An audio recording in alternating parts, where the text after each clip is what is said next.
No matter the sport, no matter the level of competition, there are countless factors that influence the performance of athletes.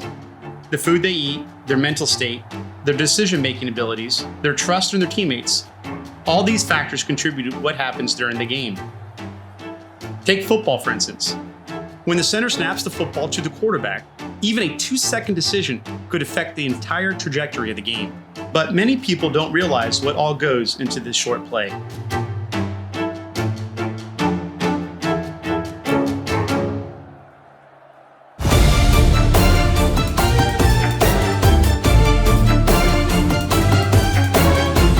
Three faculty members at FSU Ann's College have spent their careers researching sports and what is taking place in the minds and bodies of athletes while they compete. Their expertise ranges from nutrition to psychology, and their knowledge has contributed to numerous research studies that aim to enhance players' performance.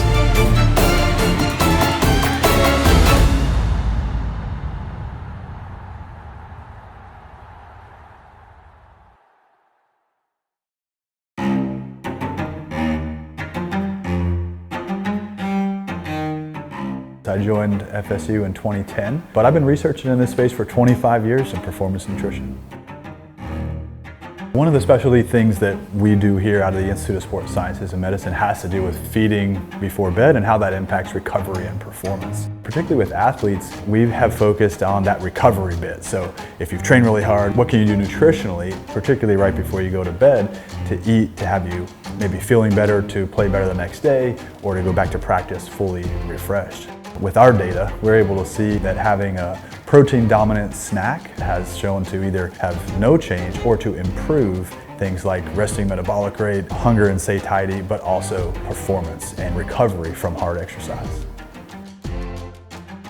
Most people nowadays are worried about sleep and how does food before bed impact your sleep quality.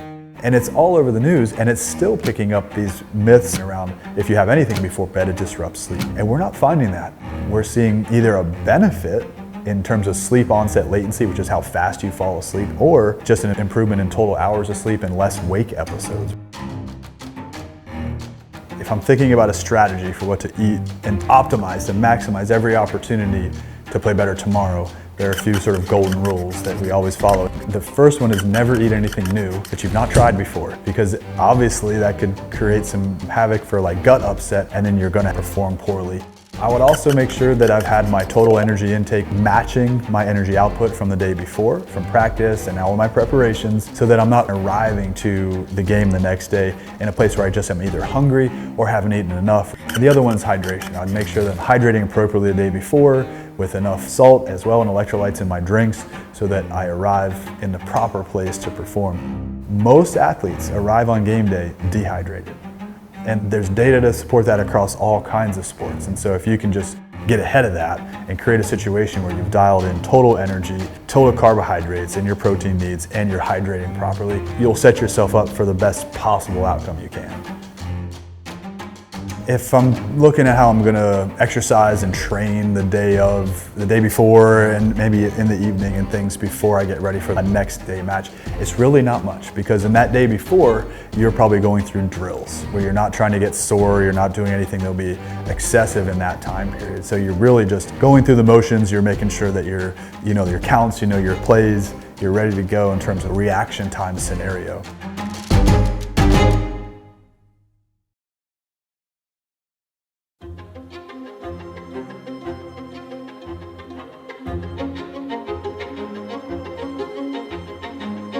I've been at FSU for almost a year now, and I've been using the biofeedback technologies since I started researching back in 2018. I used eye tracking technology and EEG, which is looking at brain activity, to look at visual behavior and attention. And ever since then, I've been really fascinated with how these technologies can be used to map what is going on in the brain and what's going on behind the eyes of an elite performer. Biofeedback technologies are becoming way more prevalent now than they ever were. Every sport team has way more access to these technologies that can help them determine whether someone's ready to perform, can look at how skilled they are. These technologies give us data that we can used readily for enhancing and monitoring performance and health, but there is less known about how much is too much.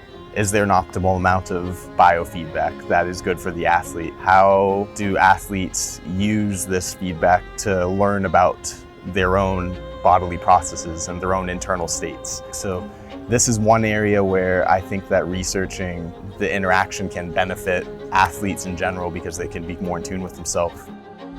Eye tracking and brain imaging tools are what I believe to be the next frontier of monitoring and improving performance in athletes, because that really shows you the first step in what an athlete is doing on the field, because every movement, every decision starts in the brain. It starts with where they're looking to get the information that they need to make a good decision. These technologies are developing, they are becoming more portable and accessible, and once we get there, I think that it will change the game and how we approach training and performance with athletes.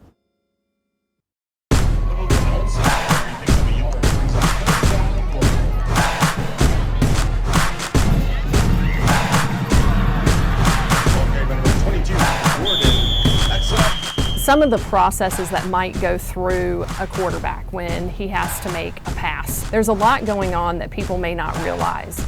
So in that moment, you're talking about a matter of a few seconds that this athlete has to be able to make a decision. So some mental processes may be, one, he has to at some point think about his technique. So what you're hoping is that in practice, he's trained his technique so repetitively that that becomes something that is just kind of running in the background. It's an automatic process. The other things that the quarterback is going to have to think about is he about to get tackled? So you see the defense is coming towards him and he's got to hopefully rely on his line to protect him, but there's still this concern of, I have a matter of seconds to be able to pull this play off. He has to be able to read, was the play run appropriately? And if it is, can he spot his receiver in the time that he is supposed to get that throw off? If not, what is the backup plan? So then he has to kind of scramble and think about that. And in this whole mix of this variety of things, he also has to make an accurate throw. I've got to, as a quarterback, visualize where I want this ball to go. I want to make sure it's in my hand the way that it needs to be. Can I feel it coming off? And then also, I've got to read the defense and oops, I've got to stay on my feet, make sure that the defense doesn't take me out and still be able to get the throw exactly where I need it to go to make the play work. There are interventions that athletes can use that will modulate how aroused or calm they are before an event. And breathing techniques are easily accessed intervention where they can either increase their breathing, slow it down to modulate how physiologically aroused they are. But when it comes to coping with anxiety, there's never going to be a one-size-fits-all approach. There's going to be interventions that work for most people, but really it's up to the athlete to work with either a coach, a sports psychologist, a therapist to develop their own intervention that works best for them so that when they are exposed to that pre-game anxiety, they are not going to have as an extreme of a response, or they may experience it and be able to reframe it as something adaptive, that the heightened physiological symptoms that come with anxiety might actually be perceived as a good thing because it means they're ready for the performance.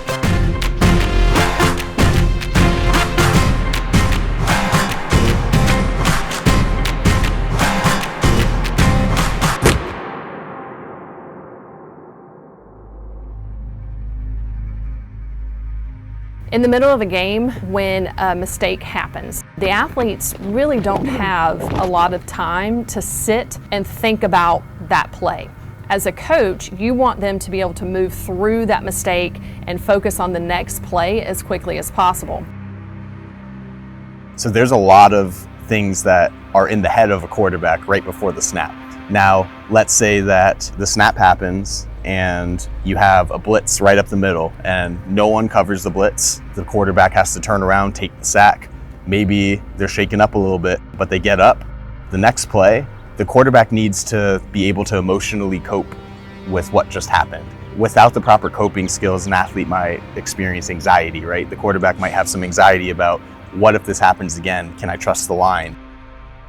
Something that can help with moving through a mistake is I want that athlete to be able to, one, experience the emotion and the thoughts that they're having about that play. So old school mentality was just ignore it and go on. Well, our brain doesn't work that way. We want to, fine, let's acknowledge that we messed up. How do we feel about that? And then what adjustments can I make so that the next play, I can go ahead and put those adjustments in play. After the athlete has moved through that process, you have to ask yourself, is there anything else that I can do about that? Well, the response is no, because it's already happened. You can't go back and change the past. And so training your brain to recognize, all right, well, I need to toss it. So I call that an EAT IT acronym. We're going to experience the emotion or thought. We're going to acknowledge why we feel that way. Then we're going to ask ourselves what adjustments we need to make them as quickly as possible. And then T, we're going to toss it. In a game of milliseconds to seconds, the next snap, if they're focusing on the linebacker that very next play and the linebacker doesn't blitz, there might be a lapse in attention and it might take milliseconds to seconds to revert their attention back to what is the most relevant. And that can lead to maybe a sack from the blind side or maybe a missed open pass. If attention is not placed in the right location, then performance can be impaired. And anxiety biases your attention towards threats in the environment. This is a self-preservation instinct that sometimes needs to be turned off in football environments, especially if you want to preserve performance. Because if you get sacked, you might need to just trust your line the next play that it won't happen again. But your instinct might be to look at that threat, that edge rusher that's coming in. So the way that athletes need to cope with this, or quarterbacks in particular, is to come up with strategies that put their attention on the right cues.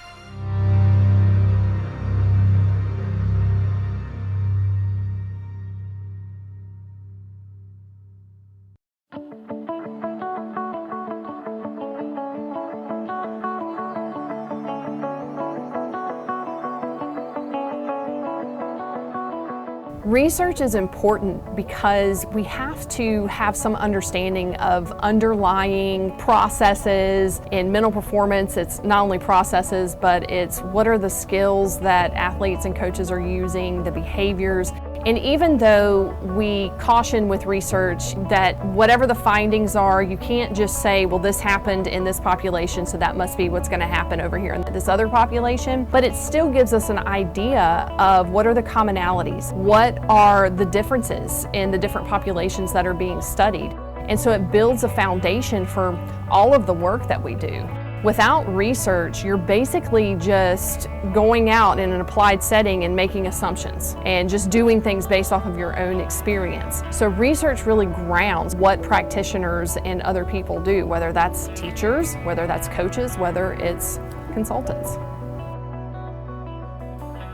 We are entering a digital age where we see everyone that has assistive technologies to some capacity, either with them in their office, at their home. A lot of it's on their smartphone. We have AI that's emerging and being sprinkled into every kind of tool we can imagine.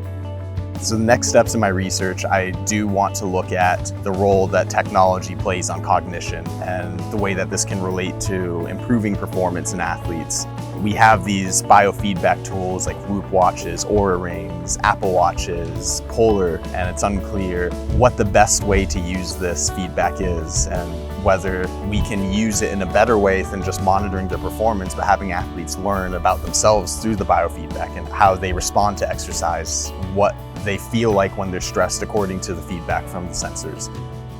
Because there's a lot of questions that are not addressed about how to measure anxiety and evaluate it in live performance contexts, it seems like an area where there's a lot of room to learn about how to give athletes interventions and how to move forward as a society in giving effective interventions for anxiety. The research that we do impacts everybody. If you don't have your health, you have nothing.